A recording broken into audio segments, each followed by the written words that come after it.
विश्व कोरोना के बाद अभी तक उभर नहीं पाया है। युद्ध ने फिर एक नई मुसीबत पैदा की है। आज दुनिया महंगाई के संकट से जूझ रही है। पूरी दुनिया की अर्थव्यवस्था को महंगाई ने दबोच के रखा है।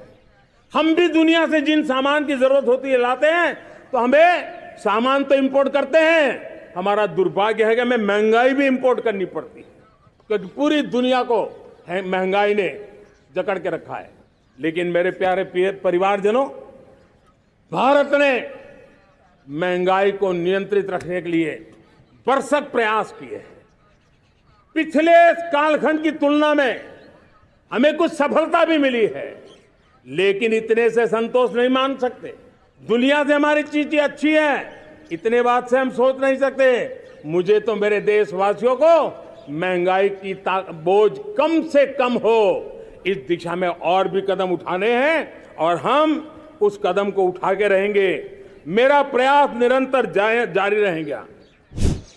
2019 में परफॉर्मेंस के आधार पर आप सबने मुझे फिर से आशीर्वाद दिया। परिवर्तन का वादा मुझे यहां ले आया, परफॉर्मेंस मुझे दोबारा ले आया और आने वाले 5 साल अभूतपूर्व विकास के 2047 के सपने को साकार करने का सबसे बड़ा स्वर्णिम पल आने वाले 5 साल है। और अगली बार 15 अगस्त को इसी लाल किले से मैं आपको देश की उपलब्धियां, आपके सामर्थ्य, आपके संकल्प, उसमें हुई प्रगति, उसकी जो सफलता है, उसके गौरवगान, उससे भी अधिक आत्मविश्वास के सामने आपके सामने मैं प्रस्तुत करूंगा। पिछले कुछ सप्ताह नॉर्थ ईस्ट में, विशेषकर मणिपुर में और हिंदुस्तान के भी अन्य कुछ भागों में, लेकिन विशेषकर मणिपुर में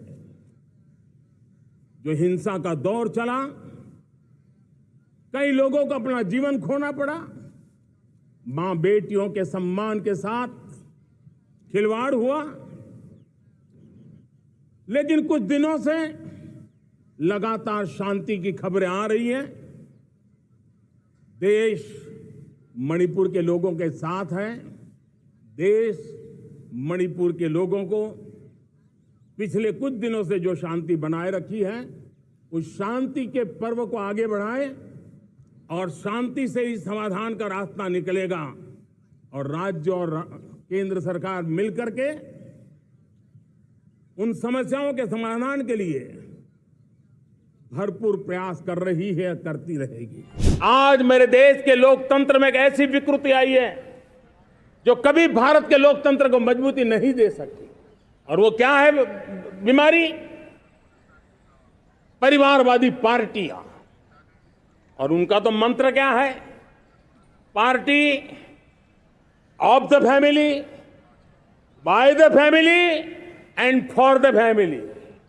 इनका तो जीवन मंत्र यही है कि उनकी पॉलिटिकल पार्टी, उनका राजनीतिक दल परिवार का, परिवार के द्वारा और परिवार के लिए, परिवारवाद और भाई भतीजावाद प्रतिभाओं के दुश्मन होते हैं, योग्यता को नकारते हैं, सामर्थ्य को स्वीकार नहीं करते हैं। और इसलिए परिवारवाद इस देश के लोकतंत्र की मजबूती के लिए उसकी मुक्ति जरूरी है। सर्वजन हिताय सर्वजन सुखाय, हर किसी को हक मिले इसलिए, और सामाजिक न्याय के लिए भी ये बहुत। उसी प्रकार से तुष्टीकरण ने सामाजिक न्याय का सबसे बड़ा नुकसान किया। अगर सामाजिक न्याय को तबाह किसने किया है तो ये तुष्टीकरण की सोच, तुष्टीकरण की राजनीति, तुष्टीकरण का सरकारी योजनाओं का तरीका, इसने सामाजिक न्याय को मौत के घाट उतार दिया है। और इसलिए हमें तुष्टीकरण भ्रष्टाचार ये विकास का सबसे बड़ा दुश्मन है।